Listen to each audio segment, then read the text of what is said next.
Hey Nick, we need a tagline for the podcast. No. Real life opinions. Movie reviews told by fans and not critics.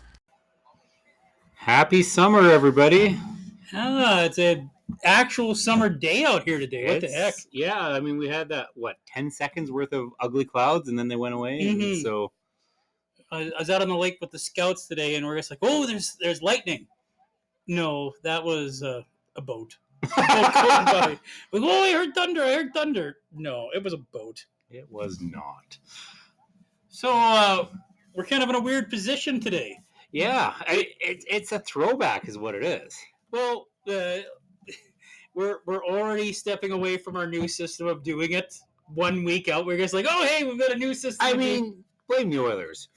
Well, yeah. A little bit of backstory. It was Mike's pick this week. He wanted to do Drive Away Dolls, a newer movie that gets released on Amazon. And we had a scheduling conflict. Me and Cory could only do Sunday because the Oilers somehow or another made Game 7. Yeah. Like, who thought that was going to happen? So we are out tomorrow. And Laura and Mike could only do tomorrow. So we're gonna do this as a backup podcast. And then hopefully tomorrow night they can do their podcast. I don't think they're gonna do Driveway Dolls. Sounds like they're teeing up another movie. But we figured this is one that's been on the docket for a while to do, right? And we figured this is a good Cory and Jeff throwback to do a movie like this. Well, I mean, so I guess cat out of the bag. So we are doing the original 1999 American Pie movie. Just absolute classic. We've been talking about doing this movie since Long. I think we were talking about about a year when we did Shrek, and that was how long ago. So yeah, Shrek was forever ago. yeah, Shrek was before Mike. Was Shrek before? yeah, because it was Laura? you and I. Yeah, it was just you and I. Because remember, Yeah. I was checked out in that one. So Well, and you Shrek were, 2. Shrek 2 you Yeah. were checked out on, Yeah. not Shrek 1. Yeah, it was, Yeah. So leave it to Eugene Levy to steal the opening of a show that doesn't even star him. The scene with him in the bedroom and the illegal channels. Now, I don't want to admit to this, but I may have watched illegal channels when I was around that age. Oh my god. I admit to nothing else. I'm going to leave it at that. My dad was one of the first people. It's kind of funny. Growing up, I split my time between my mom and my dad's. My mom, I had a small black and white TV with a rabbit ear. Nice. That was my TV. My dad was like one of the first people, one of the Richie Mitch Ricks that had a satellite dish, one of those big, huge crank in the ones. backyard there? Yeah, and you'd have to point to different dishes, the different satellites. I mean, point the dish. I am glad our viewership is normally our age. So yeah. Kids today are just like giant satellite dishes. But there's a story my dad likes to tell about how I'm like flicking through the channels and I end up on the porn station. But I'm like 3, right? He's like, oh yeah, Jeff was watching porn as a 3-year-old. It was like, Dad, clearly I didn't know what the hell I was putting on. And ask my first girlfriend. I didn't know what I was doing. Oh, and that's kind of the topic of this movie, isn't it? That is 100% the topic of this. And I mean, again, I know we were talking off air. This movie hit so hard for the both of us because this movie came out, or at least took place in, and I'm pretty sure it came out, 2 years after I graduated and 2 years before you graduated. Yes, exactly. So, we're exactly 4 years apart from one another. So I was still in high school when this came out, and you had just graduated. Yeah, and it's funny because I never being in the popular circles. There's so much of this movie. I'm like, yeah, that's really what it was like back then. I wish I could deny it, but it's not. There was a lot of embellishment. Oh, 100%. Was the internet like? Do you remember the late 90s where like internet was the cool popular culture? Because we didn't know what the fuck it was yet. I got internet in 95. Mm-hmm. Back then, the chat rooms, because there was chat rooms, the chat rooms... What's a chat room? Yeah. The chat rooms were like, type, send. and you had to push a button, and then you had to push refresh, and wait for your message to come back, and then tap, send. Then this was before instant meshing. This is before ICQ, the little This is before all these were it was a freaking website. Well, it wasn't even a website. It was like this. It was an app before it was an app. Mm-hmm. Yeah, they weren't called that at the time. Yeah, and man, I was hardcore into those chat rooms. There's a friend of mine, for the podcast purposes. I don't know whether or not I want to say his name, but he was very Finch-like, and he was always kind of on the cutting edge. You know how Finch is kind of like he's trying to be cooler than the rest of the guys out there by doing this and doing that, and like, ooh, I get mochachinos, which, looking back now, mochachinos are not that really preppy and uppity. No, but at this time, it was just like, oh, he's getting mochachinos.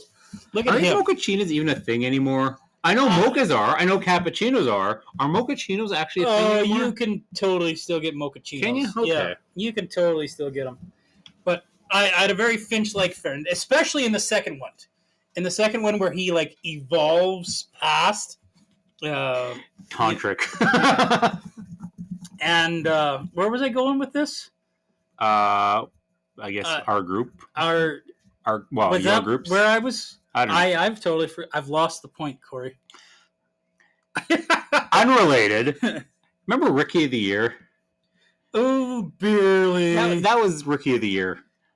He was Rookie of the Year, wasn't he? Yeah. Yeah. This was back when Tara Reid wasn't an obnoxious, annoying plastic piece of crap. Mm.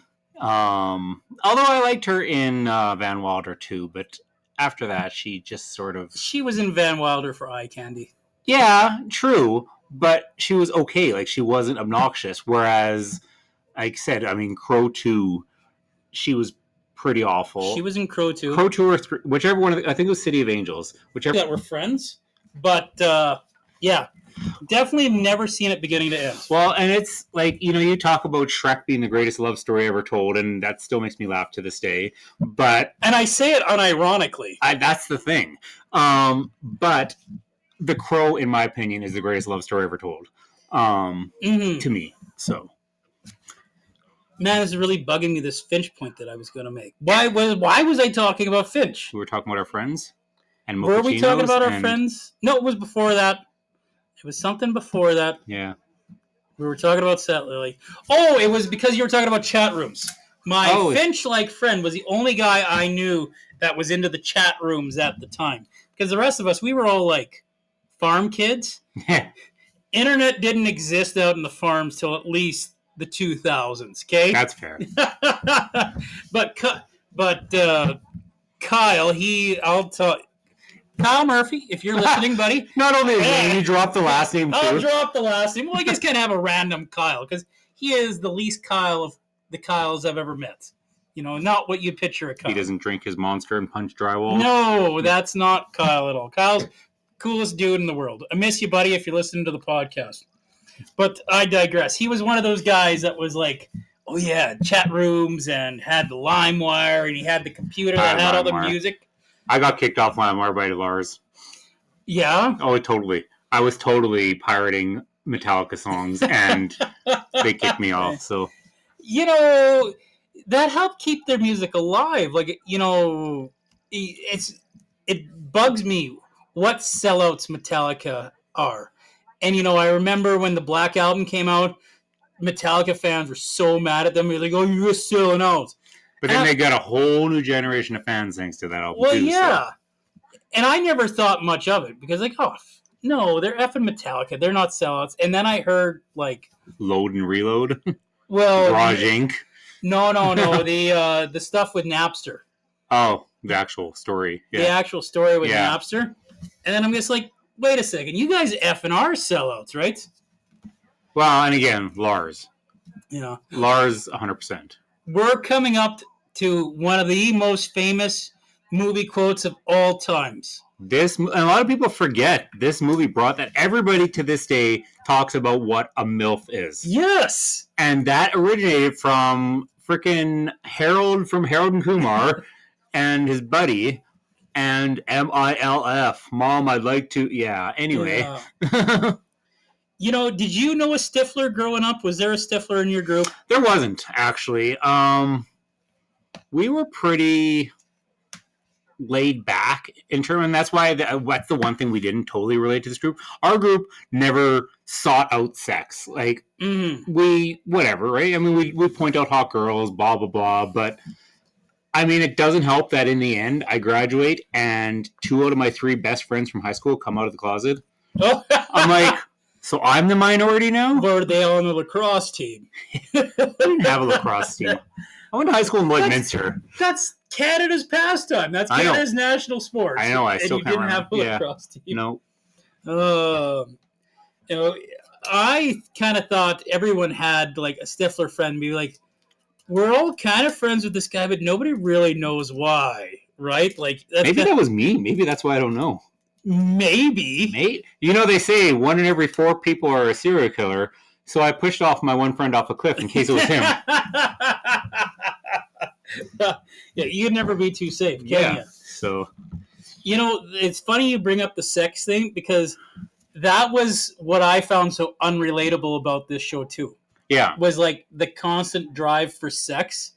The rest of the camaraderie, like, a lot of embellished stuff in here, but like they got a lot of the characteristics spot on. Mm-hmm. And like you said, if albeit in a little bit exaggerated way. But yeah, that's all right. That's what makes it a movie, right? Movie's got a movie, right? Mm-hmm. So this movie walked the perfect line, I think, where you've watched like the sequels, and we've talked a little bit about the spin-offs of this series, where like they were too much, right? Yeah. They went like way too wacky. Yeah.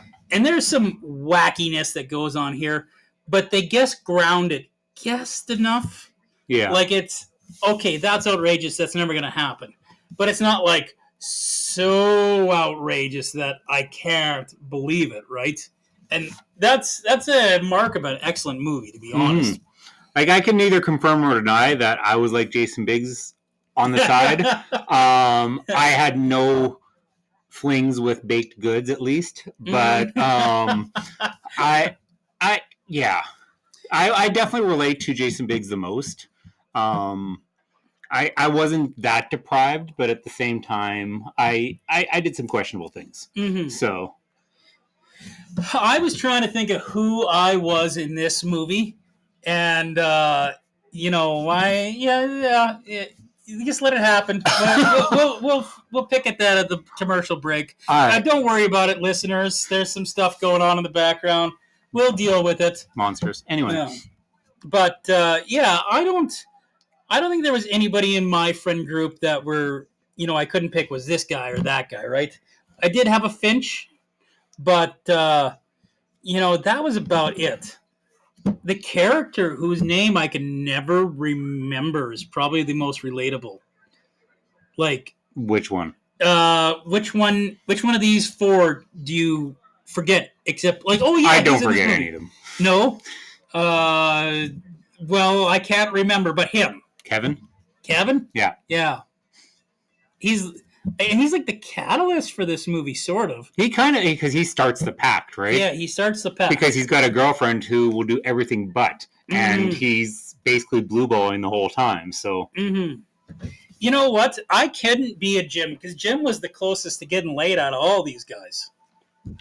Like, everybody's like, oh yeah, Jim was like the nerd and didn't know what he was doing and everything like that. That dude had that smoking hot foreign chick in his thing. She was naked sitting there like, the rest of them are striking out the entire time, and here he is. Yeah. He had not 1, but 2 opportunities.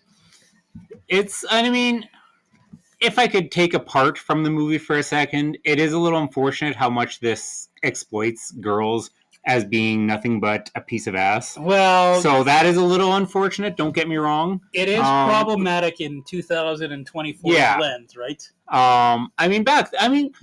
The 80s had Porky's, right? The 80s had all this. So when this movie came out, it wasn't that absurd that the girls were just viewed as objects. There's a raunchiness that, today's movies, you can still get a little bit of that raunchiness, but it's Not really. different. Yeah. Oh yeah, you look at the money that Deadpool made, and there's like Yeah. he gets pegged in that movie. You can tell me that's not raunchy, but it's a different sort of. There's not the objectification, right? Yeah. Okay.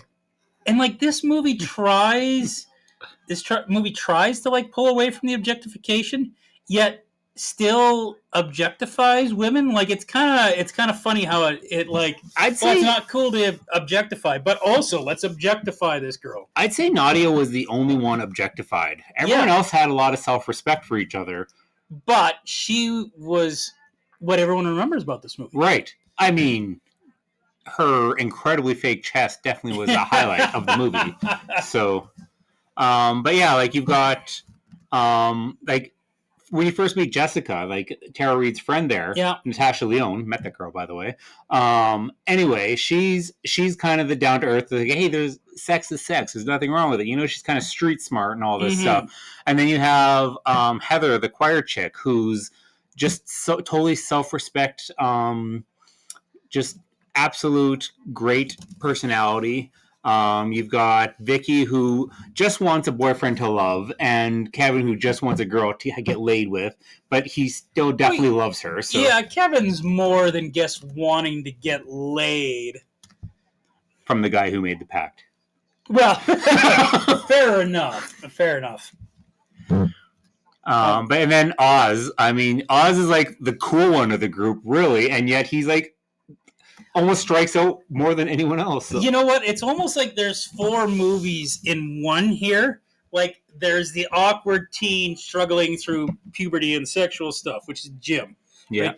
Then there's the awkward teen. Oh, I'm not really what I say I am, but in the end, I will make it better in Oz and his storyline with the musical thing. Yeah. And then there's the struggling relationship and wanting 2 different things with Kevin. Yeah. And then Finch, there's the cooler than everyone else, but like is getting spoiled by the bully, to get his way, right? Like it's like I didn't really think of it before, but it's kind of like 4 different teen movies kind of rolled up into one. And I mean, I've already said this, but the star of this movie, who's not even the main character, freaking Eugene Levy. Yeah, so yeah, right now he's bringing out the box of porn for Jim. I'm not this good of a parent. I have not busted out the box of porn. Though it's 2024. Do you really need the box of porn now? No, it's all on the internet now. I honestly, I mean, I've learned about it in sex ed. Thank you, Dad. Andrew's just not interested right now, and that's fine. And Steven's only 15, so. Well, you see, Nick, I guess don't think he knows what is to do, which is fine because you know what? When I was 18, I didn't know what to do either. Right? Yeah. I'm not going to begrudge the kid for not knowing what to do. It's safer than a tube sock. Yeah. Hopefully I don't find that in my basement someday. Look, it stands up all on its own. So in the background here, we've got it playing, and literally in the background as well, Stifler and the beer. Yeah. How's the pale ale? Just puking away. Regurgitation. I know that word. Stifler was a sore spot because in the newer movies, the sequels, he's more of an endearing character, right? Well, and it's funny because, like, I think that's why, like, I do hope we do Reunion too. That Reunion was so good because it showed that he just didn't want to grow up. He wanted to live his glory years, blah, blah, blah. And again, as me who is a nostalgic person, I can respect that, but he had to grow up. He did, and he did. And that was the cool thing. Mm-hmm. So, yeah. He didn't change from movie to movie until Reunion, and that was kind of the point. Whereas everyone else grew up one way or the other. 2 was almost like this. It was this movie just in college. In college. Yeah. Well, they weren't even college.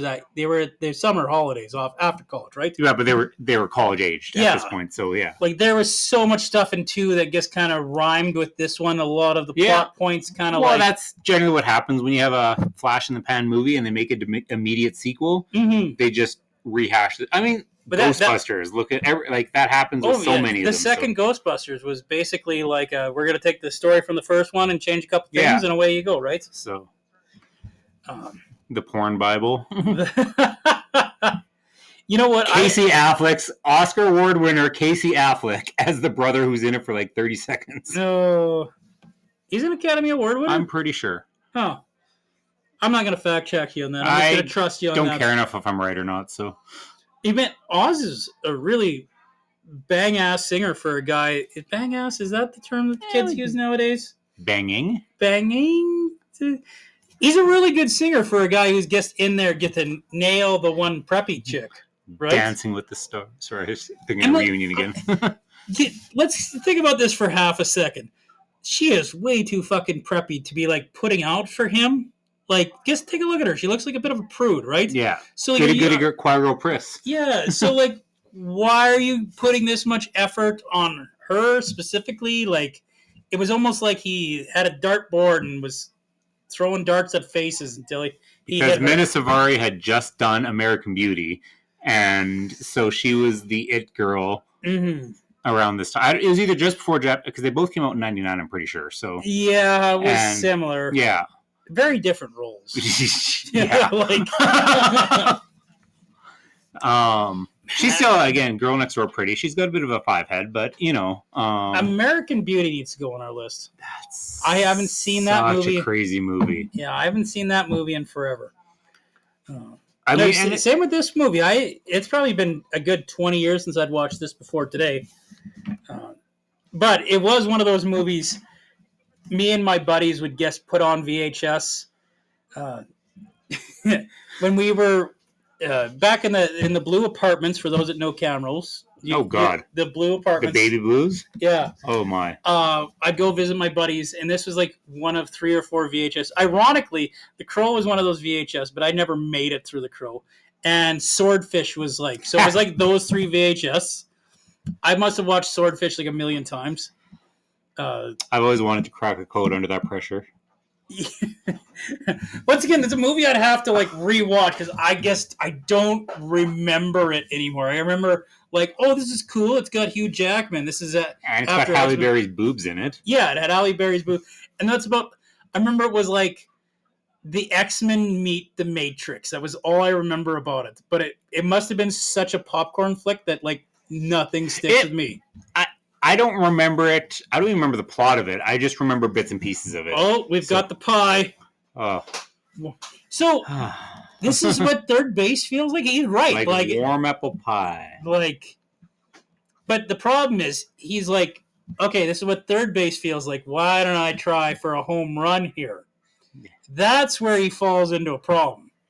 You know, I love how there's 2 versions of this scene, too. Oh, is there? Because there's a scene where he's right here, he's standing in the corner, and there's another scene where he's on top of the island going like this. Yeah. Remember in Strange Jay and Silent Bob Strike Back? It's always the pie. It always comes back to the pie. It's a guy. It's a fucking pie guy. Well, and the guy from Dawson Creek. Did you nail her? Yeah. The fucking Book of Love. I know there's some gripes with people who are just like, oh, no one would ever fuck a pie. But Third Base, I understand that analogy now that I know what Third Base is, and I didn't at that time when this movie came out. But I understand, I could see how that could feel like Third Base. I mean, I don't think warm. It's never generally that warm. It's not cold by any means, but maybe it's not warm apple pie. Maybe, yeah. Not like out of the oven, because that would suck. This is the most awkward time for your wife to be in the room while we're doing a podcast. Normally, Lisa's never around, loyal listener Lisa, and here she is just feeding the cat while we're talking about Third Base over here and warm apple pie. I mean, I think she knows how much of a deprived individual I am. So Like, you would hope so. yeah. Yeah. Sorry, hon. This is who I really Oh, by the way. Like, you guys have only been together since what? This movie came out? Yeah, that year. Yeah. Yeah. Did you guys watch it in theater together? Nope. I didn't watch this one, but I did see... Oh, I might have seen this one in the theater, actually. I definitely know me and my buddies went and saw 2 in the theater. I saw 2 in the theater. And I definitely saw 3 in the theater as well.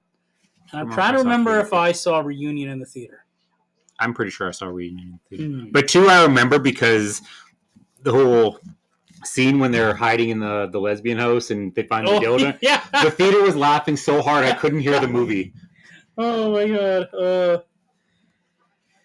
And she's annoyed with him being a lacrosse player. Which, I mean, it's just like, oh, I saw you making fun of me. He was not doing a goddamn thing, actually.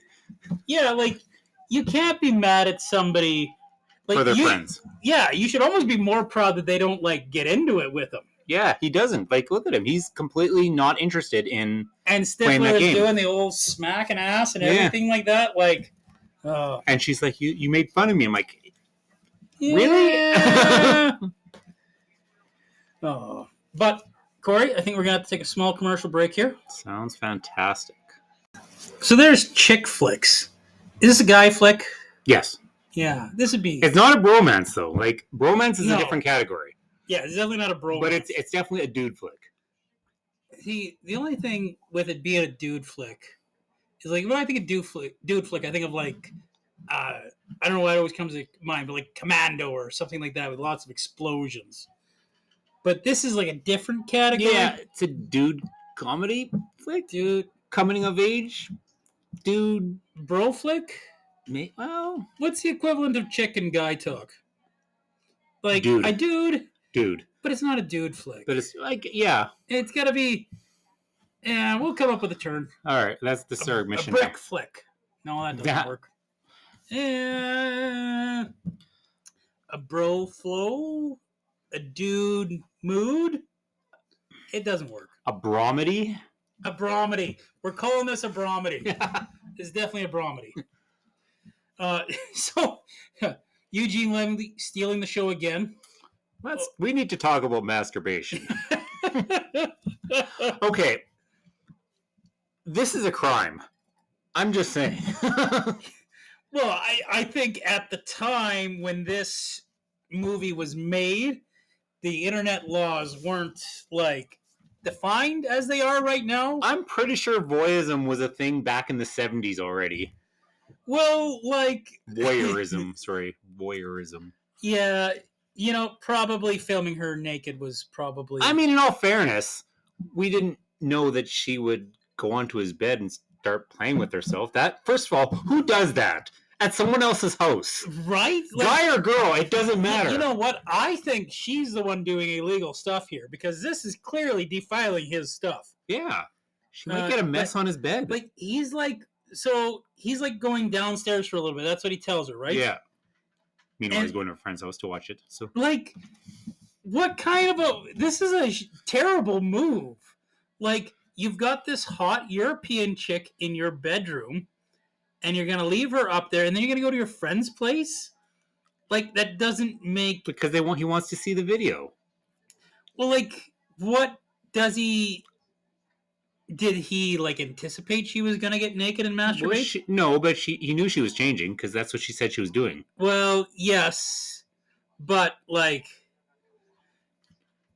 I still think running over to your friend's house is a terrible idea.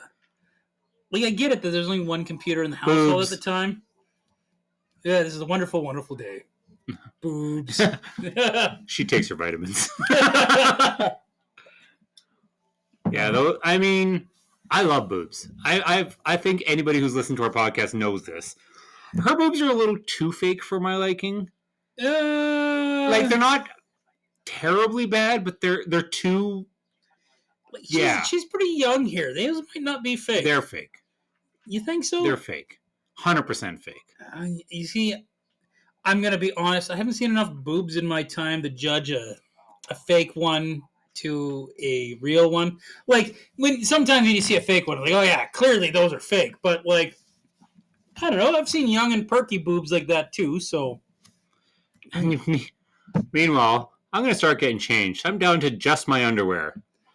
I'm going to lie on the bed. What? Why? he's gonna come back at some point, right?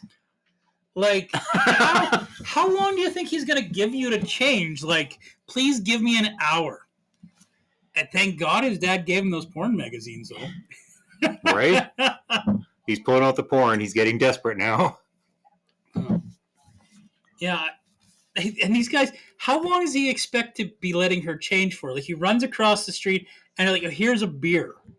Like, the time frame is what bugs me. Like, I get movie's got a movie, but that's a little ridiculous. I have done this email thing before, though.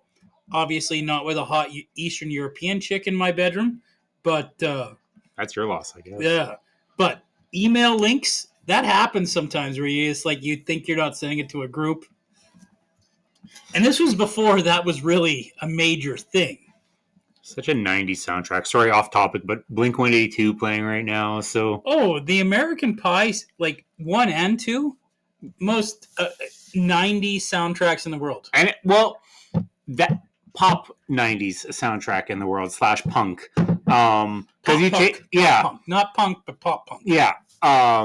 Because like the Blink-182s, the Offsprings, like I don't know if Offsprings, but that's Bare Naked Ladies. Yeah. Harvey Danger was Green in it. Day's in here. So yeah, but then like you got The Crow, where it was also a 90s soundtrack, and The Matrix was also, but The Matrix was more techno. The Crow was more alternative. Is The Crow grungy? It's like an industrial. Not industrial. The Matrix is more industrial. Industrial is electronic metal. Mm-hmm. But you've got like Stone Temple Pilots on the Crow soundtrack, and you've got but Spawn and The Matrix were totally industrial. I remember The Matrix being like the album of like the 90s. That was late 90s. Yeah. It was the Matrix. 99, yeah. You know, same year as this actually. So it's amazing how relevant that year was. Yeah. Like, think of the major movies that came out that year. Like, was The Matrix 99 or 98? The Matrix was 99. Okay. Phantom Menace came out that year. I thought that was 97. Phantom Menace? Oh, no, Phantom Menace was 99, and they did come out the same year. You're right. Yeah, because I remember the trailer. Do you remember that? If you're going to see one movie this year, see Star Wars. If you're going to see 2 movies this year, see Austin Powers. Yes, that was the commercial I was thinking of, and they were just like, the third most, or I remember specifically at Video Update, there was this, the most watched movie of the year. And it was just like, most people, after Star Wars, why is American Pie the second most watched movie of the year? Come find out why, and rent it from Video Gallery. Or Video Update at the time, not Movie Gallery. Video Update. I don't think a Video Update. I definitely Movie Galleried in the time. Same place. Yeah, but it was branded accordingly. I went to Rogers Video for a bit, like not Rogers and all Roger, but like as in the telemarketing or telecommunications mogul. I honestly frequented mom and pop stores more than anything. So like in Saskatoon, we frequented one that was total mom and pop. Red Deer, we hit a few mom and pop. But actually, it was a Video Update, wasn't it? It was Video Update turned VHQ in Red Deer, and there was a Movie Gallery, but I don't think I went to it. Movie Gallery. Oh no, the Movie Gallery. Never. I'm just rambling now. You are rambling now. Yes. Yeah. Yep. Oh, look! Here he comes. I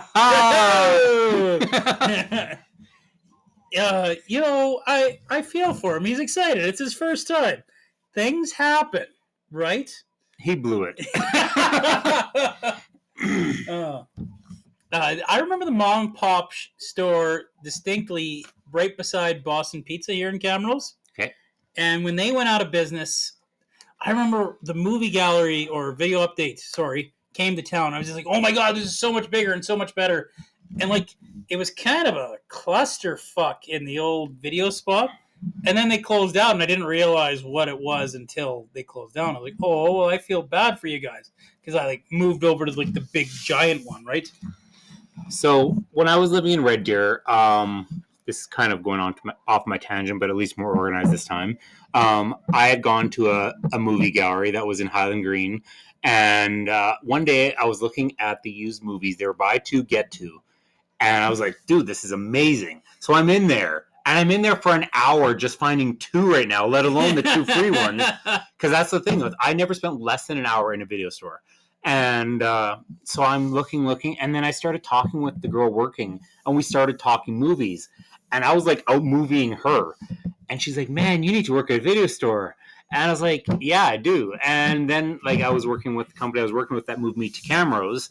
And so when I moved up, my family had moved up. My wife had to still work in Red Deer and everything like that. So I was by myself.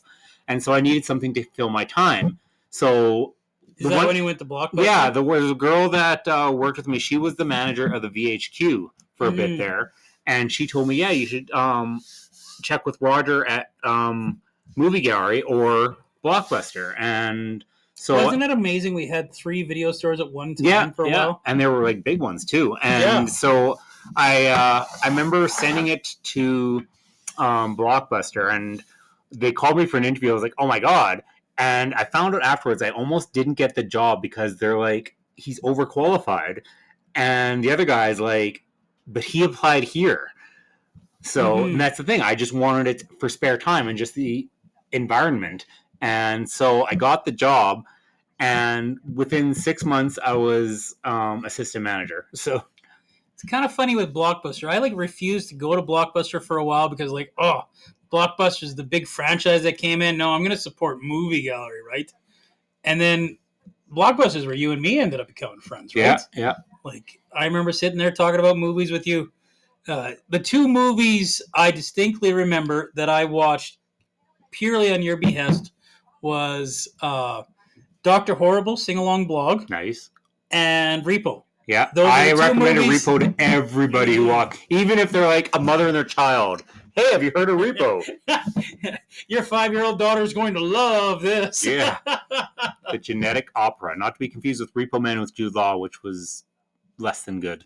So, and those came out in similar times, didn't they? Yeah, and there was talks that the people from Universal who made Repo Men were actually on the soundstage for Repo, supposedly listening in or whatever. But yet they said no, because Repo Men came out first, per se, but the stage play / story for Repo the Genetic Opera came out 2 years prior. So yeah, it's hard.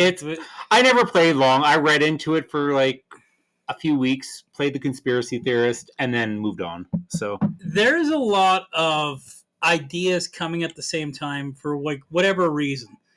Are you gonna tell me what were those 2 volcano movies that came out at the Dante's Peak and Volcano? Yeah, they came out right at the same time, or Deep Impact and Armageddon, right? Sometimes, just for whatever reason, in the culture of the world, these ideas come from what's around you. Oh, and then 2 people think of it at the same time, right? Semi-completely not related at all. I hate when you're at work and the phone's not ringing, the phone's not ringing. Then the phone finally rings, you pick it up, and then the other line rings.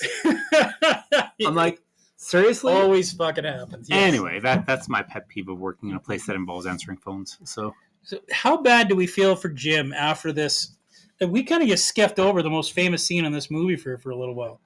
I feel that would be awkward to focus on that scene. So the email goes out to everybody, and then he's got to do the walk of shame in school. Yeah. I know I've had moments like that. Have you ever had moments like that? Where it feels like everyone's staring at you. And in this sense, it was literally, everyone was staring at him. And then the side story that Jessica I lost count. Gets paid off by Finch to tell all the girls that he's a fantastic in the sack, and now all the girls want to date him. That's brilliant. Yeah. That's brilliant. Well, because they know that Jessica's gotten around, so they trust her. So you know what? I'm gonna sound. I'm saying this at the risk of being sexist, but like that's totally a thing. The best time that I could have got like to date somebody else or got laid by somebody else was when I was with somebody else because they see that. Oh yeah, yeah, right. Girls see that, and it's always drove me Girls are nuts. predators. To hell with what they think of guys. Girls are psycho. Yeah, they can Yeah. be. Yeah. Yeah, disclaimer, when we say this kind of stuff, we're not meaning like the illegal thing, but like they can be they need to hear about this kind of stuff. And then that's when the predatory instincts go in. Oh my God, you're gay. You can't say that nowadays. Well, it does. Like, that was so common to be like, oh, you're gay, man. Yeah, this You're is gay. Yeah. That's gay. And 99% of the time, not this particular scene, but 99% of the time, back in the day when you're like, that's gay, you did not mean it in the homosexual sense. No. You just meant it in a derogatory sense. And not that being gay was derogatory. It was just that was the derogatory term used, right? You know, the 80s and 90s was such a different time. Oh my God. Like, I understand why it would be a little offensive. Well, I guess I understand why it would be a lot offensive, but it was never meant that way. Like, it wasn't like a, I hated you because you're gay. Yeah. Like, that wasn't why that term. I hated people for many other reasons, so I didn't need that. So. And it's funny. I will not, this is, again, off topic as per me.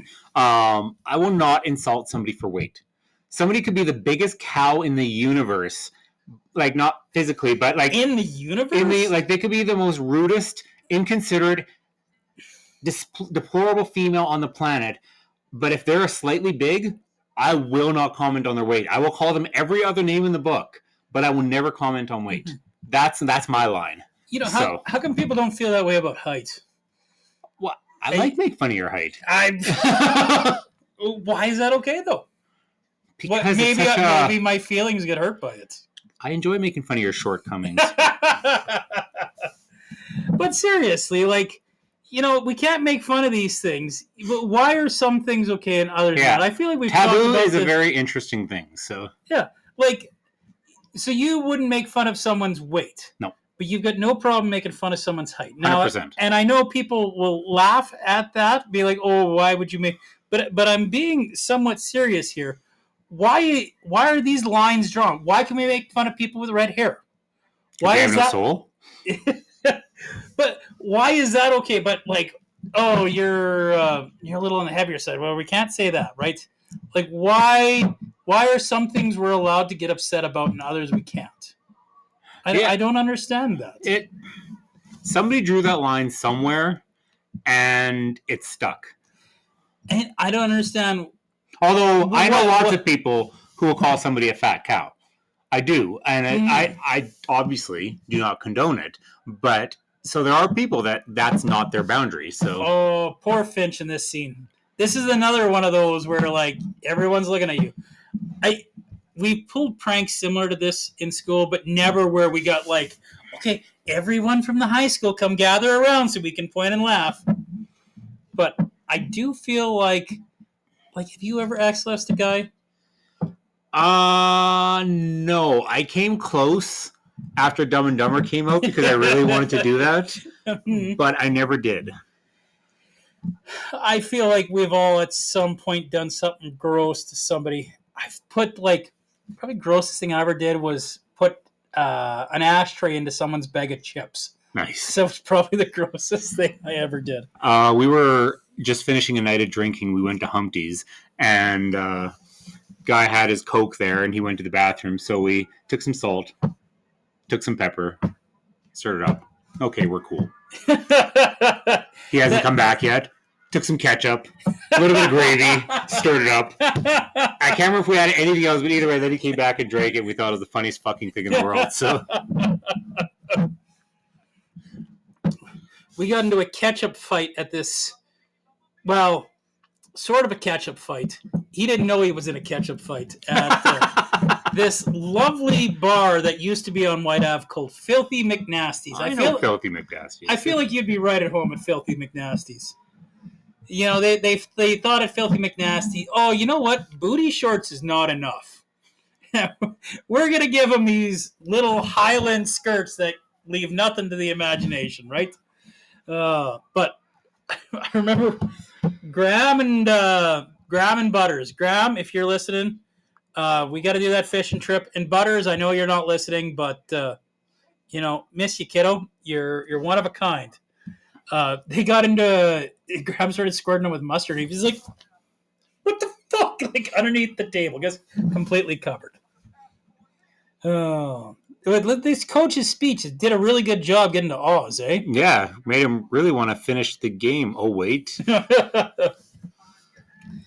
this is perfectly where I say this is 4 movies amalgamated together. This is the climax of the I have a secret, but you know it's innocent enough, and there's going to be a misunderstanding. Total chick flick movie here in this. Yeah, well, he's the dramatic aspect of the movie for sure. And that's where I think it tried to, because I mean, obviously, again, bromedy, but it tried to be like, hey, you know, girls can like this movie too.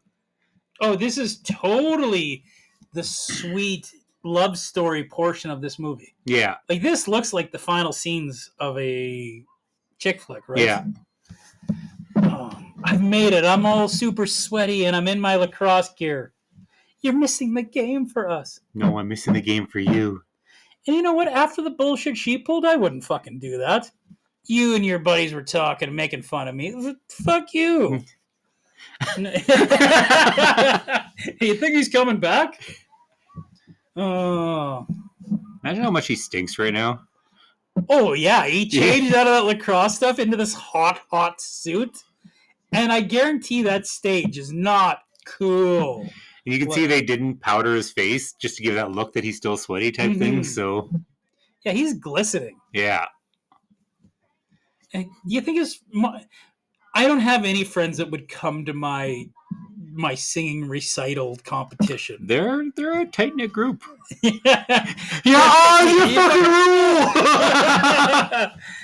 Yeah, if I was to be like, hey guys, I'm like in a singing competition with my would-be girlfriend I'm trying to woo, they'd be like, good fucking luck, dude. Yeah. Bye. Is it really worth it? You don't even know if she'll put out. Right? I don't remember who puts out and who doesn't in this movie. Everybody puts out. Everybody puts out? Yeah. Finch was a little late in the game, but, you know. Well, you know, Finch is the hero of the story. Yeah, no. Tit for tat, back and forth. Kevin and Vicky hook up. Finch and, obviously, Stifler's mom. Stifler doesn't. Well, that's because Stifler is the villain in the story. Well, that and it's probably a given that he probably hooked up. So, you know, in retrospect, I remember Stifler being a bigger douchebag than he is in this movie. We're kind of on a Sean William Scott kick here as of late, eh? Like, loved him in Evolution, but he was a little too wacky for my liking. But, you know, even though he's like highly, when I first seen this movie, like, oh my God, Stifler's the protagonist was what I thought, and he's just like a total douche. And you know, that's not what he is. He's actually more of a real person than I really gave him credit for, because he's kind of douchey, but he's not that ultra douche. Why isn't Finch out here tuxedo dressing? Is it because he doesn't have a date? Like, I would still come. Like, why sit there moping? Why do they got to come get you, right? Oh, well. 1999. You know what I did in 1999? New Year's Eve, 1998. I went to the Purple Onion on White Ave. Oh, wow. And we sang along to Prince at the strike of midnight. Nice. Got a party like it's 1999, eh? Yeah, I totally did that. I was just at a graduation, and you wouldn't believe how teens dress now. Like, this powder blue that Jim's wearing was like, oh my God, that's so funny. He's wearing powder blue. And everyone else got to wear black, right? the kids today, there was more blue tuxedos and suits than there was black. Like there was almost no black. The blacks stood out more.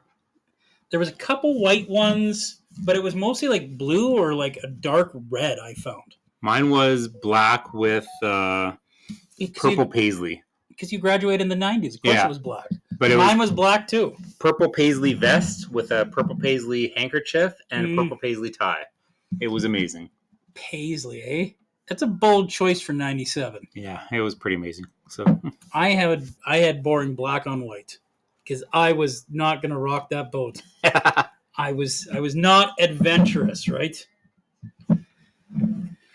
What's the deal with this singer? Like, what?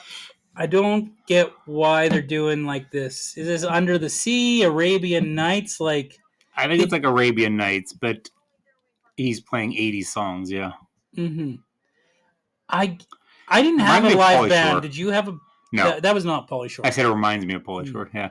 Did you have a live band at your prom? No. Yeah, DJ. I think they live maybe in America live bands were a thing, but definitely not in Canada anymore. By like 90. What was your grad song? Oh, I want to say it was Good Riddance. Time of Your Life. Yeah. Yeah. What was your grad song? Freebird by Leonard Skinner. Really? Yeah. I don't know which one of us has the better song. It's funny because most people picked it because of like a line in it, but the rest of the song really didn't work. I'm free as a bird now. Well, that and If I Leave It Tomorrow, Will You Still Remember Me type thing. Yeah. But and then I'm as free as a bird. And This World You Cannot Change. But it's a long ass song, so there's a lot of instrumental in there. So our grad march was like the beginning of the song only because it was so long. So we had I think there was a Vitamin C song. Ah, yes. Actually, as we go home, we'll remember. So I can't remember if it was Vitamin C or if it was Time of Your Life, because I remember I was in the Time of Your Life because I think that's Green Day's best song. It's a great song. Yeah, but I do kind of feel like Vitamin C won out. I think Vitamin C was more the year before. Maybe it doesn't matter. I guess my song was from the 70s, and my song was from the 70s. So those songs are very popular at the time when I graduated, right? It's a catchy little song, actually. The Vitamin C one. I always thought it was super fucking annoying. I don't know. It's just kind of sway your head back and forth to it. I think it played at graduations for like 10 years, Probably. And then people, I guess, like forgot it existed. Well, and I mean, I didn't listen to the radio a lot, so I heard it when it came out, and then I think I only heard it like 3 times after that. Mm-hmm. But I heard how much it was overplayed. Yeah, so, it was. Yeah. But that argument could be made with Good Riddance too. So I would never get sick of that song. No, but I would say that it's a fantastic song. So I'm trying to think of when Good Riddance came out. It wasn't 99. It was earlier. Oh, look, the truth comes out about the Shermanator. Sometimes he wets his beds. Yeah, he does. Which, Matt, this is kind of a bitch move. I don't care what he did. Like, that was rude. Mm-hmm. But the guy running the fucking spotlight, like, puts the spotlight on him, like, dude, like, just because everyone's, like, moving out of the way, don't put the fucking spotlight on him. He's embarrassed enough as it is. Chuck Sherman committed suicide after this movie. Wait, what is he doing? Does he show up in Reunion or Wedding? I know he's in 2. He's in 2 for sure. I think he's in Reunion. I'm pretty sure he's in Reunion at the end scene. Because I don't remember what they say. I love how Nadia is only in it for like 10 seconds at the end. She was like, out of the female characters, she was my favorite female character in this first one. Yeah. Because she was the only real one. The rest of them were all stereotypes or there for eye candy, in my opinion. Like, the chick Oz is going for, like, oh my god, she looks so fucking fake. She's a plot device. She's there to give him something to do, right? To chase. Something to do. Anyway. Well, she's a MacGuffin almost. Like, Bandcamp Girl, I guess, is not. Allison Hannigan was a freaking star in this movie. In her Oh. own little way. She hates this movie. In retrospect, she said she wouldn't do this movie. Well, I think she's too busy being, hey, say that again, say that line. Well, I would get sick Yeah, of that exactly. too, right? So I don't think she regrets anything other than that. So there's another one that kind of reminds me of a friend of mine. Like, I've got a friend, I will not reveal her name, like I did my other friend, but she was definitely, you think she's like this sweet, awkward girl, and then like totally a freak between the sheets, like totally. Not gonna disclose at all, but like, just has like this switch. Just like, this one time at band camp, I stuck a flute up my pussy. Like, yeah. See, my friends got that switch where you just like, where in the fuck did this come from? But as we're talking about flutes, we have to take a flute break. We're going to gather our final thoughts on our next break. Sounds good. So, Cory, we're entering into final thought territory. They all get what they want in the end, eh? That sweet cherry pie, apple pie. That sweet apple pie. Warm apple pie. I was talking earlier about how there was kind of like 4 different movies going on here. And in the sex scenes, did that not accentuate that point a little bit? Yeah, because like you were saying too, like not one of the sex scenes is like the other. Yeah, they're all very, very different. They're their own sub-stories, absolutely. Like the one with Oz was like, that was a chick flick, right? Like I'd said, like I'm a sensitive guy. I am, but goddamn, I am not that sensitive. Like, they had to have been cold sitting on that dock naked, head end exposed. Yeah, well, they had a blanket. Yeah. I'm not much of an exhibitionist, so I don't think I'd be that. Yeah, no, I wouldn't do it. And then Kevin, he got his sweet. Our relationship is gonna go. We went to this step, and we're gonna try to work it out. He got that step, and then, oh my God, why can't I think of Finch's name all of a sudden? Paul Finch. Paul Finch. Huh. I didn't know his first name was Paul. Yeah. Or Eddie K. Thomas, if you want to know his real name, but yeah, but that's a logical conclusion for his story, right? Gets the comeuppance on the bully by sleeping with his mother. Getting the comeuppance on the mother? Well, the bully's mother. I should specify. Yeah. So. And then there's Jim. Who gets used. I was used. Yeah.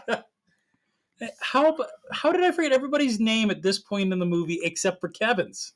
And that's the person you couldn't remember. Yeah, the name because he's the most forgettable of the 4, isn't he? Who, Jim? No, Kevin. Okay, I was like, what? Anyway, Jim's the closest to a protagonist. Yeah, Kevin's definitely the more forgettable one for sure. So, First off, before we get into final thoughts, where does it belong in the video store? I'm going to go with the obvious and say comedy, but there is drama in this movie. I was almost thinking about switching it to drama. I don't think I can, but I agree. There is definitely an argument to be made about drama. It probably hits hardest for us because we were males at the time, just, coming of age. Well, that was 97, that says, eh? No, the title screen for Universal Studios was made in 97. The movie was 99, yeah. So we were coming of age right around the time this movie came out. It's very close to us, right? Yeah, it hit home. And I think it would have been interesting had we done this with Mike and Laura. Mike being 10 years older, so I think he would have found it, I don't want to say beneath him, but at the same time... He wouldn't have connected in the same way. No, he would not have connected. Laura was the girl, so it's hard. Yeah, I'd be interested, but I don't think she'd obviously be able to relate to most of it. So. I don't think this is this movie that resonates with No. women very well. Though I do know a few girls that love this movie, right? It was kind of, I think this was more of a pick we chose because we knew they couldn't make this time that we're doing. Yeah. Hey, speaking of which, we might get lucky and get a double podcast this week, eh? That'd be very cool. We'll find out, yeah. Yeah. Hopefully, Laura, you can make yours. It was a movie how about we lump ourselves as zillennials just for the practice of this, because this was for zillennials. This wasn't, like, I want to say that American Pie was the teenage comedy for millennials, but, like, clearly you as a Gen Xer, you resonate with this as well, right? Well, and I mean, if you want to get technical with the year, again, like I said, this was 2 years after I graduated. So by that rationale, this would be 2 years later for me. I would have been born in 81, and 81 is millennial. Yep. So this is definitely more of a millennial movie than anything. But there's that crossover generation, right? So, for the intents of purpose, this is a zillennial movie to cover that made-up subspace of, like, generation that came up at that time, right? Yeah. 99 is the year that the term millennial came from, eh? Yeah, 100%. You'd graduate right when the millennium turned, right? So Y2K. Mm-hmm. Is it the zillennial movie of its age, like much like Breakfast Club is for Gen X? I think so. I think it's a more like, I don't think it resonates with the later millennials, right? No. Things changed so much after 2000 hit. Like, so 2001 much. hit. Yeah. So I think that anybody who was born after that, which, that's... Or came of age after. Yeah, they're like, that wasn't a thing. That never happened.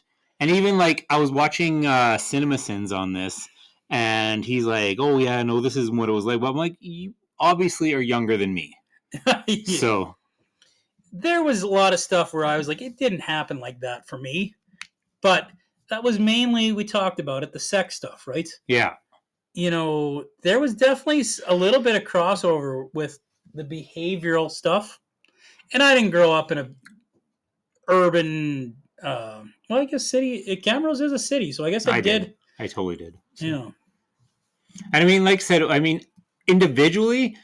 Yes, we wanted sex all the time, our group of friends or whatever, but we were never that open with it. We were very, we were guys. We don't talk about that stuff together. Mm-hmm. So there was a raunchiness with your friends. Right? Yeah. But it was not... But not physically trying to get. It's just playing the game. It wasn't the kind of candidness, like, we're going to make a pact to have sex. Like, yeah.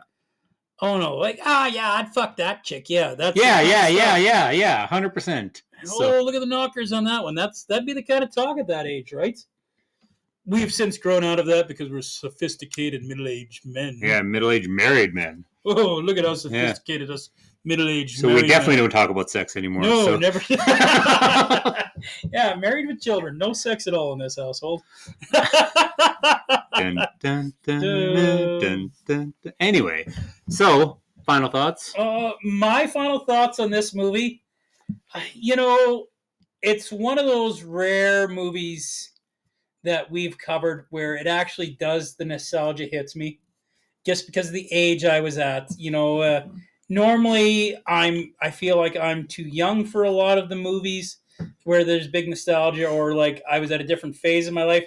But this movie really, it's almost the soundtrack. It was the soundtrack of my youth. That was why it was so big.